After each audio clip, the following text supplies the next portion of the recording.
Hello, everyone, and welcome to the Live Through Jesus podcast with Courtney Gilmore. On this episode, playing both sides and how God protects and loves those that choose Him. Numbers 31, all scripture is read from the ESV version.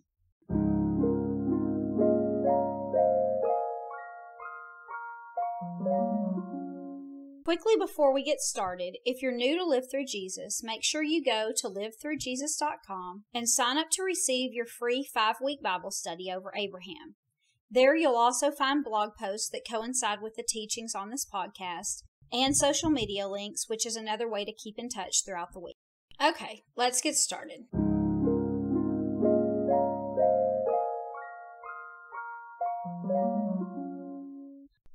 What's the first thing that comes to your mind when you hear the word politician? It's probably not anything positive, is it? Think about someone that's crooked, someone you can't trust, dishonest, sneaky, pandering. Something the complete opposite of straightforward and transparent, right? Have you ever watched one of these politicians on TV being interviewed? They never answer a direct question.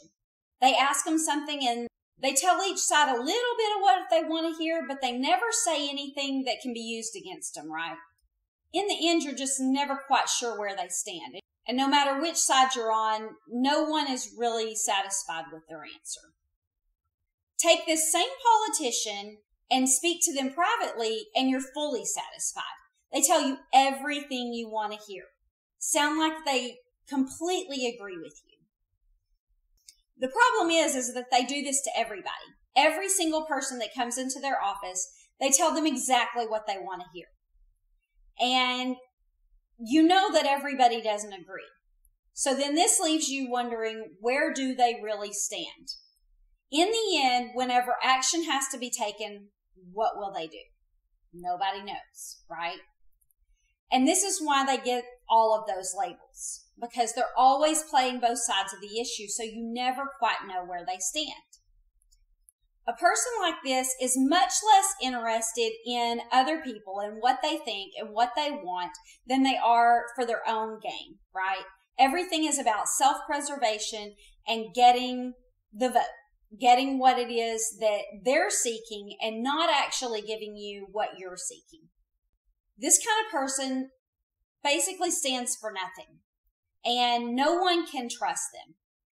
In today's lesson, we're going to find out that God feels exactly the same way about people that are straddling the fence, playing both sides, only looking out for their own interests and not ever standing for anything. This person that's always trying to win, always trying to get what they want, instead of just doing what's right. So let's go ahead and begin reading in Numbers 31, verses 1 through 12. The Lord spoke to Moses and said, "Avenge the people of Israel on the Midianites. Afterwards you shall be gathered to your people." That means after this battle, Moses is going to die. So Moses spoke to the people and said, "Arm men from among you for the war, that they may go out against Midian to execute the Lord's vengeance on Midian. You shall send 1,000 from each of the tribes of Israel to the war." So there were provided out of the thousands of Israel 1,000 from each tribe, 12,000 armed for war. And Moses sent them to war, 1,000 from each tribe, together with Phinehas, the son of Eleazar the priest, with the vessels of the sanctuary and the trumpets for alarm in his hand. They warred against Midian, as the Lord commanded Moses, and killed every male. They killed the kings of Midian with the rest of their slain, Evi, Rechem, Zur, Hur, and Reba, the 5 kings of Midian. And they also killed Balaam, the son of Beor, with the sword. And the people of Israel took captive the women of Midian and their little ones, and they took as plunder all their cattle, their flocks, and their goods. And their cities and the places where they lived and all the encampments they burned with fire. And they took all the spoil and all the plunder, both man and of beast. Then they brought the captives and the plunder and the spoils to Moses and to Eleazar the priest and to the congregation of the people of Israel at the camp of the plains of Moab by the Jordan at Jericho. So because the Midianites had persuaded the Israelites to worship their gods, God told them to go out and make war with them. And so he said, choose 1,000 from each tribe, so that each tribe was contributing equally to this war. And so Moses did this, and they went out and made war against the Midianites. And it says they killed all of the men and then took captive the women and the children, and they burned the cities. Now, this was a holy war. Phinehas had started this war by killing, remember, Zimri and Cosby in the last episode, because Zimri was an Israelite who had brought Cosby into their camp, who was a Midianite woman. And this was a betrayal against God. And so Phinehas started this war by going and killing those two people because they had betrayed God. And now Phinehas is leading this war as the son of the high priest. And with him, he has brought the holy things of the tabernacle. This is showing that this is a spiritual war. This is a holy war.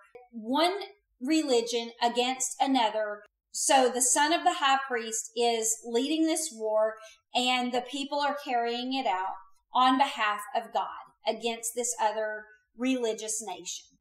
And so they're completely victorious, and they come back to the camp with all of their plunder and the women and the children. So let's go ahead and continue reading. This is verses 13 to 18. Moses and Eleazar the priest and all the chief of the congregation went to meet them outside the camp. And Moses was angry with the officers of the army, the commanders of thousands and commanders of hundreds who had come from the service in war. Moses said to them, "Have you let all the women live? Behold, these, on Balaam's advice, caused the people of Israel to act treacherously against the Lord in the incident of Peor. And so the plague came among the congregation of the Lord. Now therefore kill every male among the little ones, and every woman who has known a man by lying with him. But all the young girls who have not known a man by lying with him, keep alive for yourselves." So when they got back and Moses realized that they had allowed these women to live, he was very angry because they are the ones that had waged war on the Israelites in the first place. Remember that men had tried to curse the Israelites so that they could defeat them in war, but God foiled that plan. He didn't allow them to be cursed. Instead, he blessed them. And so when the men couldn't succeed, the women basically made war against the men by trying to pull them away from their God and make them worship the Midianite gods. And the women were succeeding. And so why would the women be left alive? They were as guilty as the men. They had joined in war against the Israelites in just a more subtle way. It looked as if, they were making friends with them, but they were really warring against God by pulling the Israelites away from him. And so they were the whole reason that the people had gone to war in the first place. So leaving these women alive was completely unjust. They were deserving of death just like the men. And so Moses said, all of the women that have been with other men, kill them. Because these women already are incorporated into this culture of worshiping other gods. They had a husband, and he had led their home to do these things. And so these women, you cannot marry and bring into your house and then now try to get them to worship God. It's not going to work out. And then he also told them to kill all of the boys. And the reason for this is because he's going to allow them to keep the virgin women alive and marry them, but the women will only marry them and align with their God if there's no other men of their own culture for them to marry.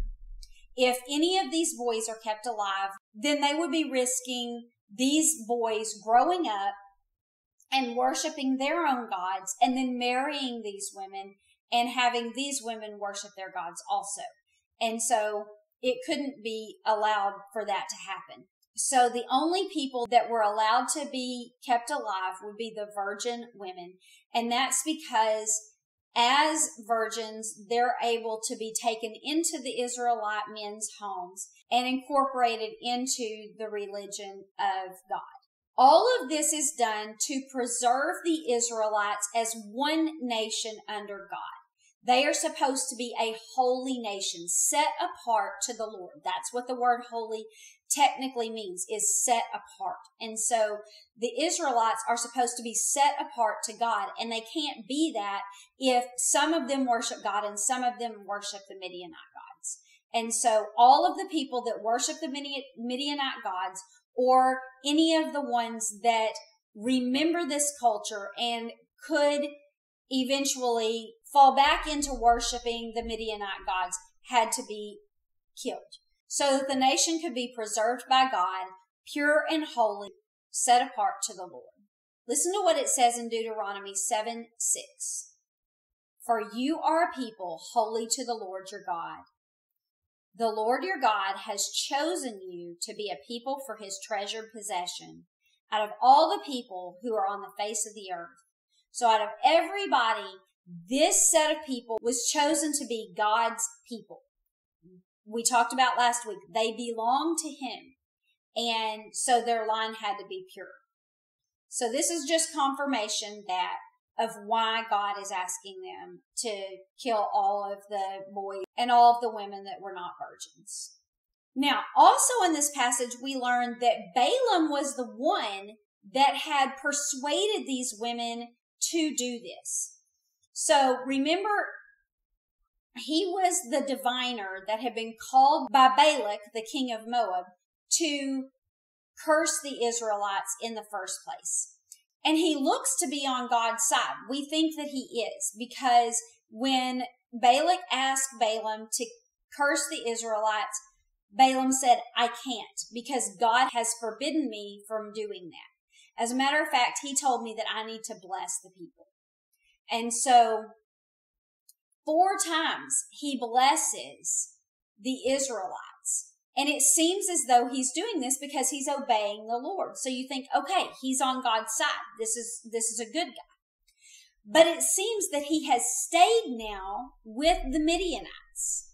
And the Midianites had joined with Balak to curse them.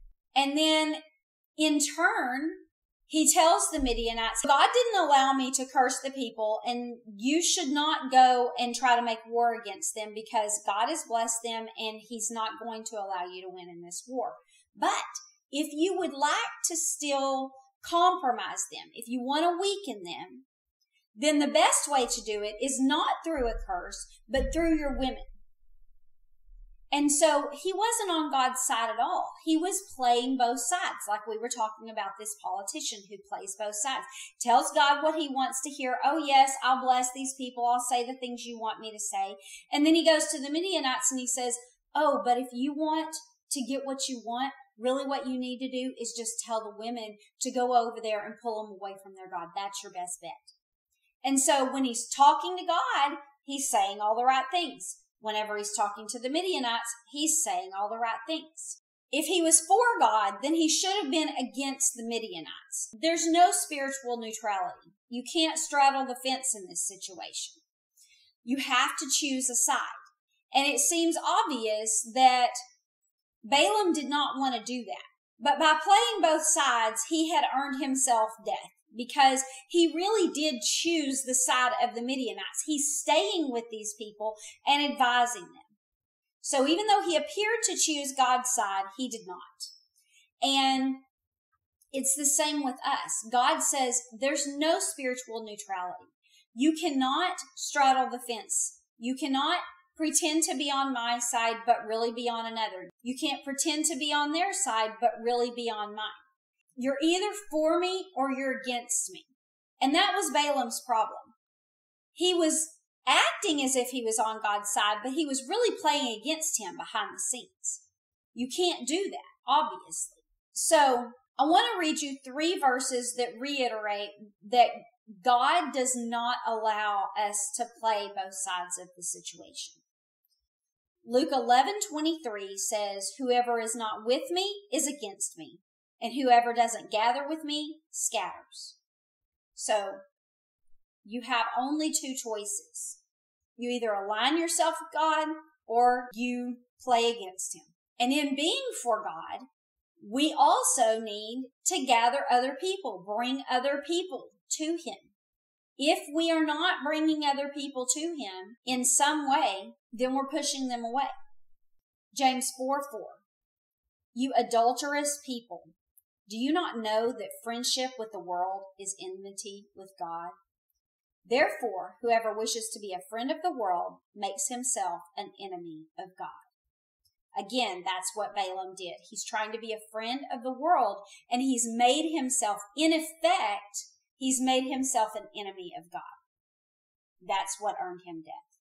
We cannot join ourselves with the world and also align ourselves with God.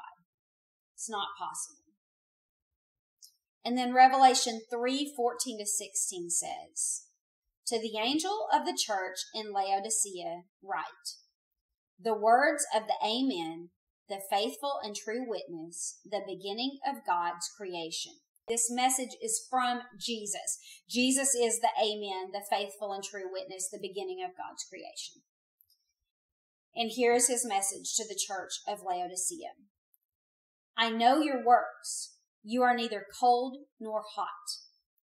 Would you that you were cold or hot? So because you are lukewarm and neither hot nor cold, I will spit you out of my mouth. I have no use for someone like that. I have no use for someone that's just walking around in this world, playing both sides all the time. Oh yeah, I'm a Christian. Oh yes, I go to church. Oh yes, I'm a person that loves the Lord. That's what you act like on Sunday, right? And then the rest of the week, acting like the world. Doing everything that everybody else does. You're no different from everybody else, right? No one would even know you were a Christian if they didn't talk to you on Sunday. You're not set apart to God. You're not holy. That is what God wanted the nation of Israel to be, and that's what He wants us to be also. Set apart to Him. Different from the world. Not walking around acting like everybody else. Doing whatever we want. Total disregard for Him and His ways. God has no use for a person like that. It says He would rather spit you out of His mouth. We may not think that we can relate to Balaam because we're not in a wartime situation. We're not, actively going against God behind His back. But it's the same thing. If we're doing that, if we're going to church on Sunday, or when we talk to these certain people, we act in a certain way. When we talk to these certain people, we act in a certain way. Then nobody knows whose side you're on. No one knows whose side you're on. Are you on God's side, or could you just as well be an atheist? No one knows. If the people at church see us out in the world and we're acting completely different, then they don't trust us, right? They don't trust that we love the Lord. And if the people in the world hear that we go to church, they start to doubt, what is this person about? Do they disagree with all the things that I do? They never say anything. I don't know how they feel about me now. I thought they were on board with all of the things that we've been doing, but maybe not. I don't know. Now I don't know how to act around it. Neither side trusts a person like this because you're straddling the fence. You're lukewarm. So not only can people not trust you, but also neither can God. God cannot trust you to stand up for Him. He cannot trust you to be on His side. And if He can't trust you to be on His side, you may as well be against Him, because at least then everybody knows where you stand. When you don't know if somebody's for you or against you, then you don't know whether to fight against them or bring them in, right? And so God says, if I can't tell, then I'm going to assume you're against me. That's the safest bet, right? If you're not sure if somebody's on your side, if you don't know whether they're going to go and talk about you behind your back later, then you're just not going to say anything to them. You just don't tell them these things, right? You can't trust them. So you might as well just decide they're somebody that I just need to be against. Okay, so let's keep reading. Numbers 31:19-24. Encamp outside the camp 7 days. Whoever of you has killed any person, or whoever has touched any slain person, purify yourselves and your captives on the 3rd and the 7th day. You shall purify every garment, every article of skin, all of the goat's hair, and every article of wood. Then Eleazar the priest said to the men in the army who had gone to battle, This is the statute of the law that the Lord God has commanded Moses. Only the gold, silver, bronze, iron, tin, and lead, everything that can stand the fire, you shall pass through the fire, and it shall be clean in that way. Nevertheless, it shall also be purified with water for impurity. And whatever cannot stand the fire, you shall pass through the water. You must wash the clothes on the 7th day, and you shall be clean, and afterwards you shall come into the camp. So, this is the law of purification that God has already explained to them back in Numbers 19. And because death is a result of sin and is a symbol of corruption and decay, then the people need to be purified from it. And so since all of these possessions had been obtained in war and had come from a corrupt land, then all of them needed to be purified. And then because these men had killed people and encountered death and been in this corrupt foreign land, they all needed to be purified. And so they were just laying out all of the ways that the people and the possessions needed to be purified. Now, in verses 25 through 54, God instructs the people to take an inventory of all of the things that they've plundered. I'm not going to read that because it is a hard read. So I'm just going to summarize to you what he says. He says, count all of the things that you have collected from this war, and then half them between the soldiers and the people. And then the soldiers are going to give 1 out of every 500 to the priests, and the priests are going to take this on behalf of God. It's like going to be an offering to the Lord. And then the people, out of their half, 1 out of every 50 is going to go to the Levites in service to the tabernacle. And then they also give over 400 pounds of gold jewelry to the Lord to make atonement for themselves. And so here is the inventory. I'm just going to lay out the numbers for you, okay? The total number of sheep that they got was 675,000. So the soldiers got 337,500 of the sheep, and then the people got the same number. And then the people gave 6,750 sheep to the Levites in service to the tabernacle.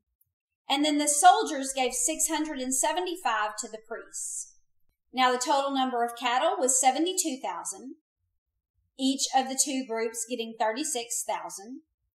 The people gave 720 of the cattle to the Levites in service to the tabernacle, and the soldiers gave 72 of the cattle to the priests.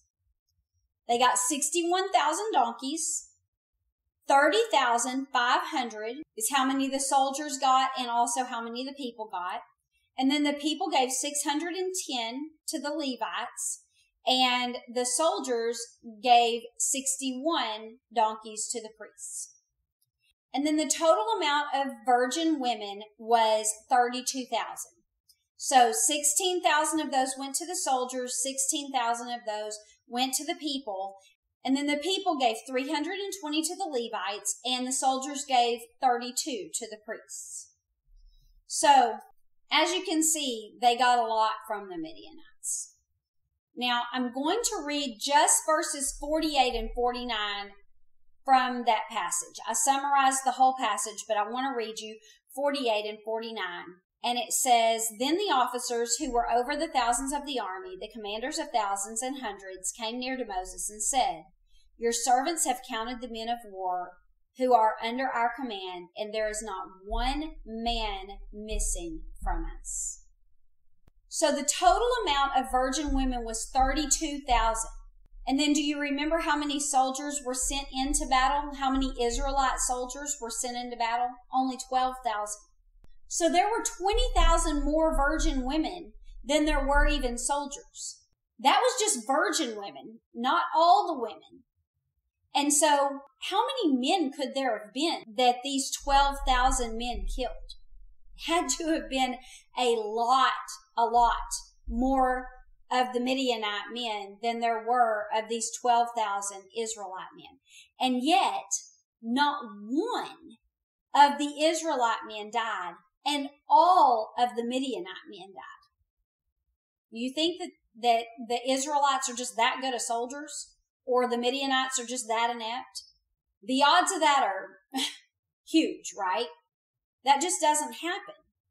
You don't take 12,000 men into battle to fight probably 3 or 4 or 5 or 6 times that number of men, and not one of them die and all of the others die. The odds of the nation that has the least soldiers losing no one, and the nation that has the most soldiers losing everyone, is basically nothing, right?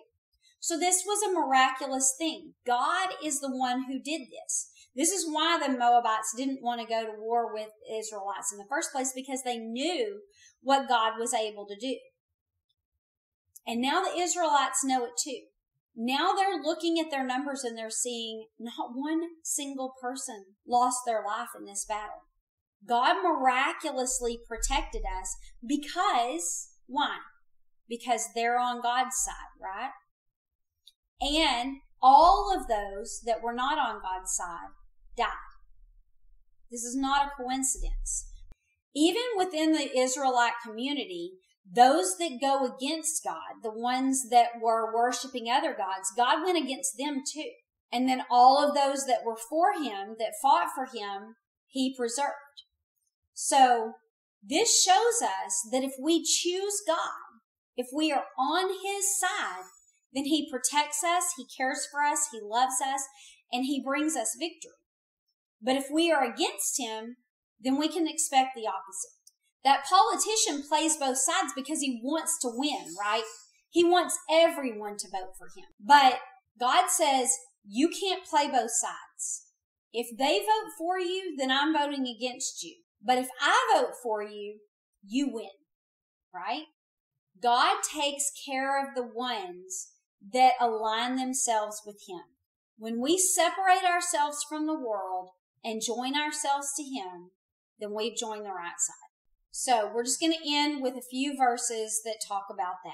Deuteronomy 6:24 says, "The Lord commanded us to do all these statutes, to fear the Lord our God, for our good always, that he may preserve us alive as we are this day." So it's to our benefit. If we are looking for our own gain or our own preservation, then we need to join God's side, because it says it is to our benefit, to our gain, and he will preserve us. So if that's what we're looking for, then we need to be on his side. And then this is Psalm 37. It says, "Fret not yourselves because of evildoers. Be not envious of wrongdoers, for they will soon fade like the grass and wither like the green herb. Trust in the Lord and do good. Dwell in the land and befriend faithfulness. Delight yourself in the Lord, and he will give you the desires of your heart. Commit your way to the Lord. Trust in him, and he will act. He will bring forth your righteousness as the light, and your justice as the noonday. Be still before the Lord, and wait patiently for him. Fret not over the one who prospers in his way, over the man who carries out evil devices. Refrain from anger and forsake wrath. Fret not yourself. It tends only to evil. For the evildoers shall be cut off, but those who wait for the Lord shall inherit the land. In just a little while the wicked will be no more. Though you look carefully at his place, he will not be there. But the meek shall inherit the land and delight themselves in abundance of peace. The wicked plots against the righteous and gnashes his teeth at him. But the Lord laughs at the wicked, and he sees that his day is coming. The wicked draw the sword and bend their bow to bring down the poor and the needy, to slay those whose way is upright. Their sword shall enter their own heart, and their bow shall be broken. Better is the little that the righteous has than the abundance of many.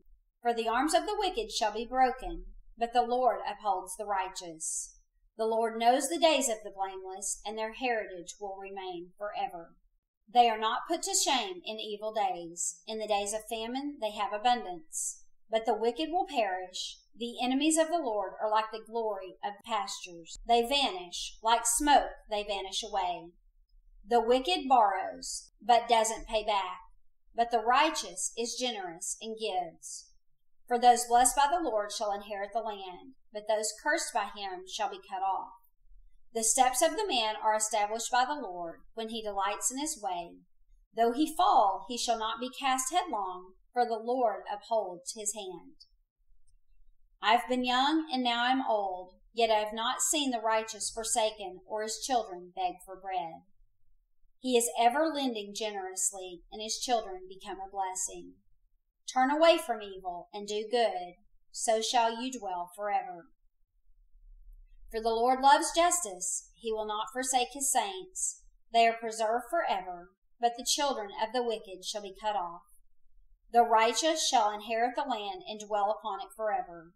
The mouth of the righteous utters wisdom, and his tongue speaks justice. The law of his God is in his heart. His steps do not slip. The wicked watches for the righteous and seeks to put him to death. The Lord will not abandon him in his power, or let him be condemned when he is brought to trial.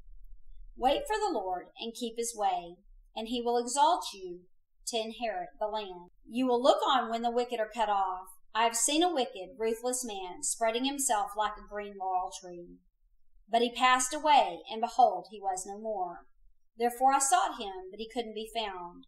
Mark the blameless, and behold the upright, for there is a future for this man of peace. But transgressors shall be altogether destroyed. The future of the wicked shall be cut off. The salvation of the righteous is from the Lord. He is their stronghold in their time of trouble. The Lord helps them and delivers them. He delivers them from the wicked and saves them because they take refuge in him. So did you hear the language of this entire chapter? The righteous and the wicked. No in between. And then he tells all the ways that God blesses the righteous, how he preserves the righteous, how he cares for the righteous, how he makes them victorious, and how he defeats the wicked, and they are gone. They are no more. They may look in the beginning as if they're prospering, but they're not. God will defeat them. There's no middle ground. And so we want to choose God's way. That's the whole moral of this lesson. Now, God gave victory to the people in an actual physical war, but Jesus talks about this spiritual battle that we'll all face. And this is John 15:18-21, and he says, "If the world hates you, know that it hated me before it hated you. If you were of the world would love you as its own. But because you are not of the world, but I chose you out of the world, therefore the world hates you. Remember the word that I said to you, a servant isn't greater than his master. If they persecuted me, they will persecute you. If they kept my word, they will also keep yours.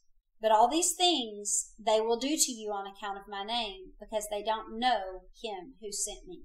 So again, you can't be a friend of the world, because the world's going to hate you if you're a friend of God. You can't play both sides. Again, that politician that's trying to say everything right and please both sides are not pleased. As soon as you say the one thing that they don't like, then they're against you.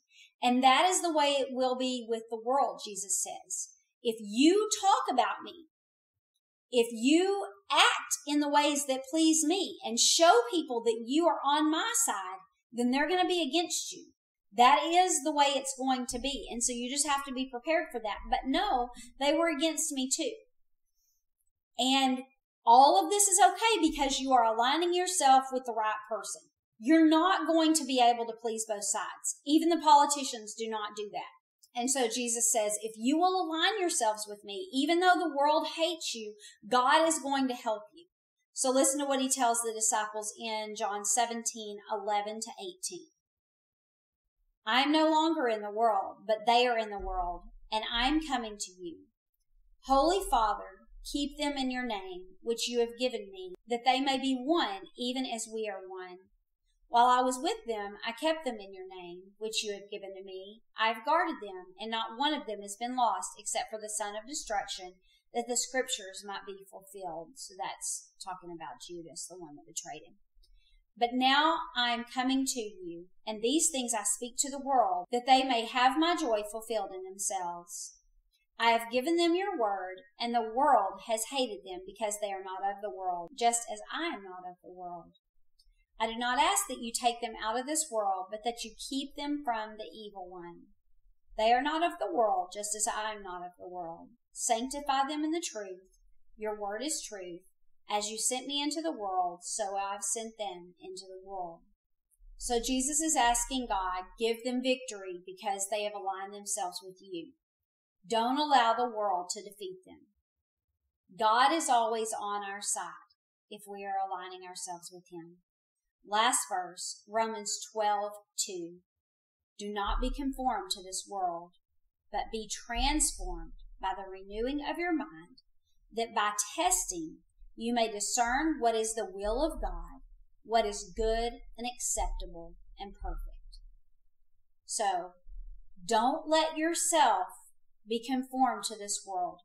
Transform yourself by renewing your mind in the things of God. If you want to be on God's side, you have to associate yourself with him. Remember how Balaam acted like he was on God's side, but then he stayed with the Midianites. You can't do that. You can't stay with this world and then say that you are aligning yourself with God. We have to associate ourselves with him. We have to align ourselves with him in our words, in our deeds, so that we will be transformed into the people that he wants us to be, good and acceptable and perfect according to him. So this week, think about whose side are you on? Are you straddling the fence? Are you trying to please the world, keep them from hating you by not revealing that you love the Lord to them? Or are you trying to show the Christians that, oh yeah, I love God. I'm a good person. I go to church, and then not really acting like it any other day of the week? Does God know that you're on his side?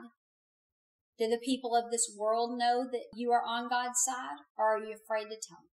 You are not going to gain anything by playing both sides. You're not preserving yourself in any way. That verse in Deuteronomy 6:24, says it is for our good, it is for our gain to align ourselves with the Lord. And then he will preserve us. So if you want to be preserved, if you want to win, if you want to gain something in this life, then you have to side with him.